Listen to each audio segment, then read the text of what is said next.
Hello, thanks for watching. Okay, in this video, I just want to kind of maybe kind of clean up some things that I kind of don't agree with, maybe with the first videos that I put out. Because as I think about this stuff, I sort of feel like I'm I'm sort of learning as I try to explain. I'm just trying to explain my experience, and the whole purpose of these videos is just maybe to reach out to anybody struggling with NPD or people around them who might have NPD, just so that we as people can just try to understand better and better, and maybe just we should never satisfy ourselves with just understanding what's written on a page about a mental condition. I think we should always try to improve our understanding, and um, where possible, I think we should try to be very experimental and trying to really explore these issues, and not just take what's written on the page about what it means to have these conditions.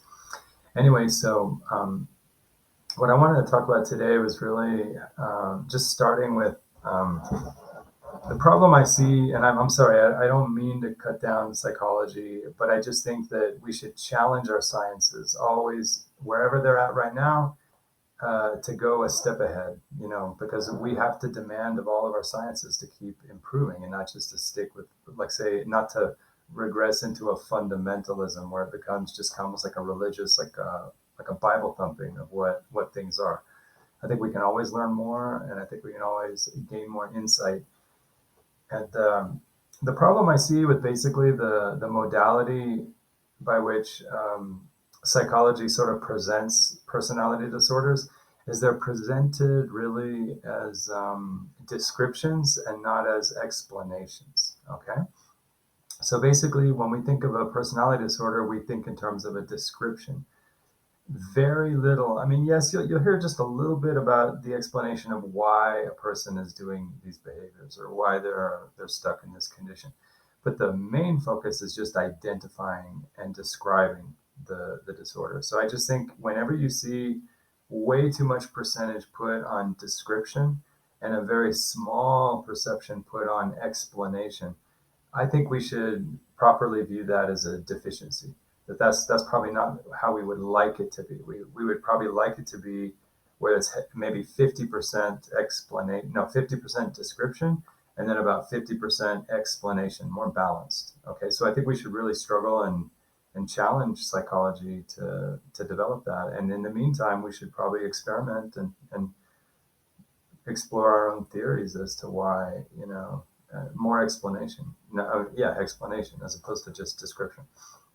So, having thought about the first videos that I put out, I've basically I've always been really struck by this discovery in neuroscience that borderline personalities often have overactive, hyperactive amygdala. So it's sort of like a neurological hyperactivity.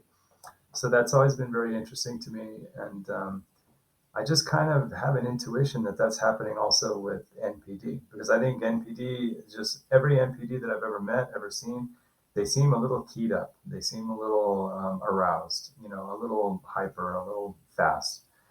Maybe not on the level of, like, say, doing cocaine, but maybe not far from it either. Maybe in the same neighborhood, just a little keyed up.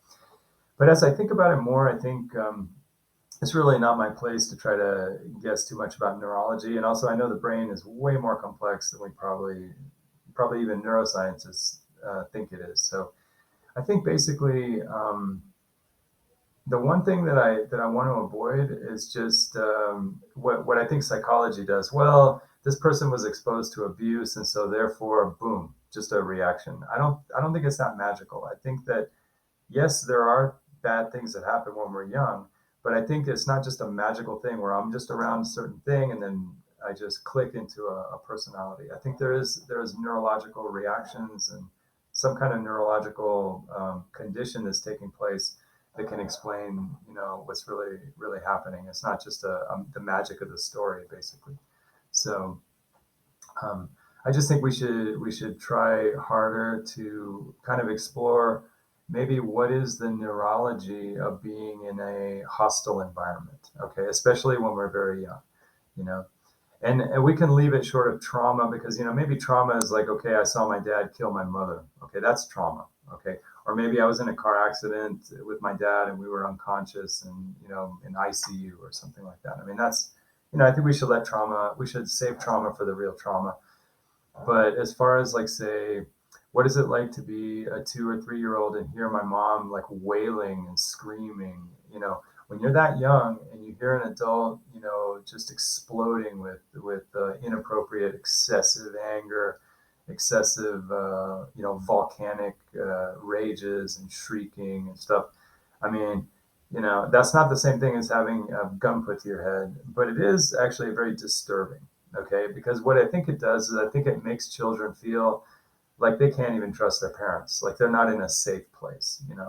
And when a very young person doesn't feel like their home is safe, or it's not even a home you can be proud of, because when you have your parents basically melting down all the time, it's kind of like that's kind of like almost like seeing your parents like lose control of their bowels, or they're like pissing and crapping in their pants or something. It's like, can I really trust these people? It's like it just puts a really bad feeling that, and also that, hey, my family, this is one of those families. We're just these kind of sad, out of control people. It's the whole thing just creates a layer of, I can't trust my family. I can't feel good about my family. We're not really good people. In the language that a 3 or 4 year old would make that. It may not even be in language. It might just be a feeling. But let's just assume that in that kind of hostile environment, especially if there's a lot of, emotional abuse, when people get mad, they say things they don't really want to say. It just makes you feel like, gosh, it just gives you that feeling like we're just not good people. We're not in control. And also just that terrible feeling like I'm not even safe in my own family. Like this is not even a reliable, I can't even trust my parents. And so those are very terrible, disturbing feelings.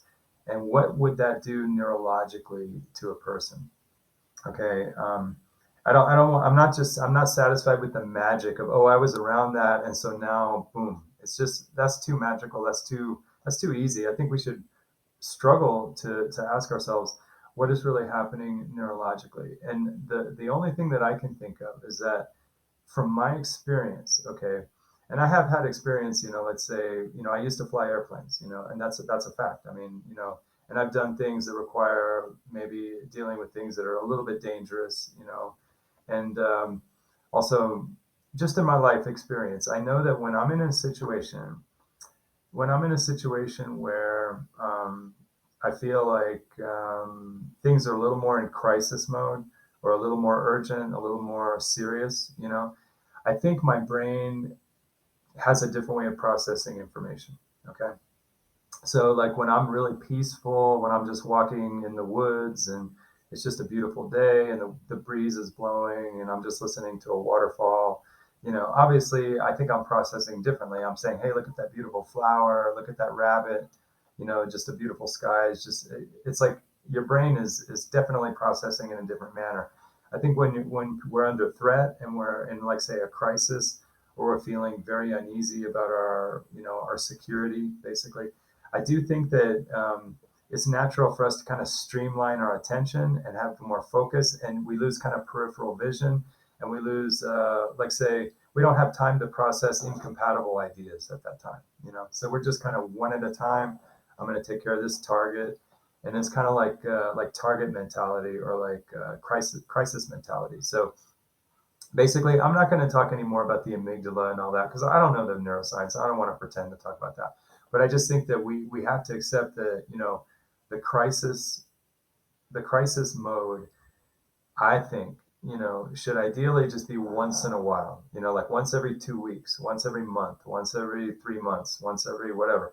But when you're feeling in crisis mode, like kind of like all the time, because your family puts you in that situation, I think unfortunately we're getting our brain in a situation where it's just not even meant to process a lot of information.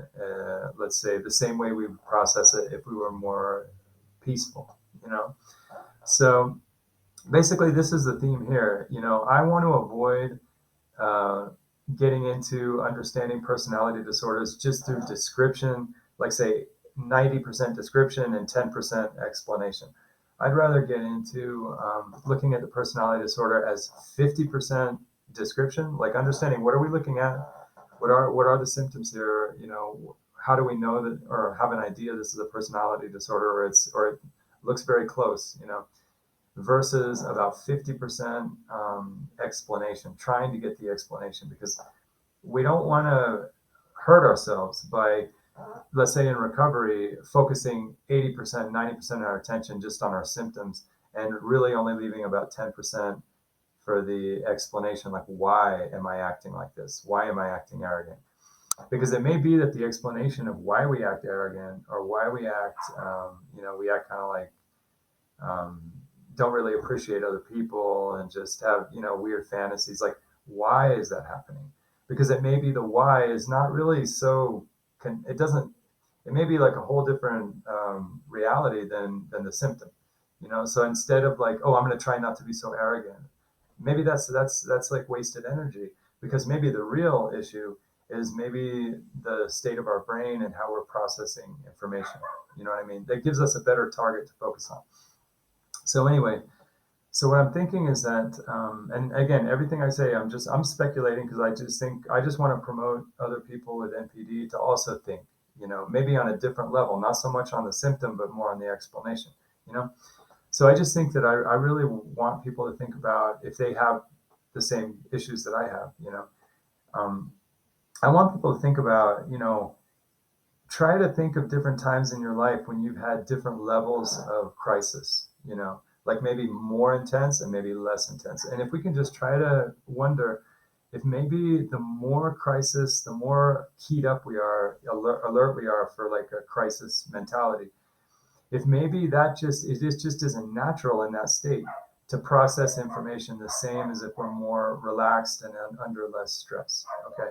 So basically what I'm thinking is that if we're just sort of chronically too alerted to crisis, or we feel too insecure, okay, because of absolute true insecurity in the family, and also insecurities about, do I even have a good family, or am I even a good person, okay, that kind of crisis is going to produce a chronic mental state that it just is not even natural in that state to process a lot of competing information, and maybe to have more peripheral vision and to handle more incompatible circumstances, so that we can sort of integrate and pixelate that information into a more realistic panorama. Okay.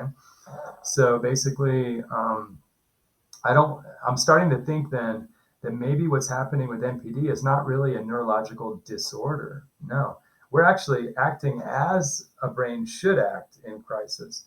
It's just that when you're chronically in crisis, that condition is not going to allow you to have the kind of healthy processing you could have if you're more in peace, or more relaxed, or under less stress. Okay. So actually, this is not really, it's not really a neurological disorder. It's just a neurological condition that we're actually acting normally as a brain should act. It's just that we're too skewed up to we're just too, we're too much in the crisis mode, and it's become like a chronic mode for our brain. So basically, in the next video, I just want to kind of explore more, like, if that gives us, like, say, a promise, or like a possibility to think of ways that we could experiment with trying to improve, to try to develop the things that we didn't develop, and also maybe try to have better processing of information, and how that might actually indirectly reduce some of the symptoms. So it's just, I just want to kind of introduce this theme where I just want to keep focusing on less on the description of the illness, or even the condition, let's say the condition, less on the description and more on the explanation. Even if I'm just theorizing, maybe I'm just thinking out loud, but that can be healthy, because I think we need to focus more on the explanation. Yeah. So that's what I'll talk about in the next video. Yeah. I really appreciate it, and thanks for watching.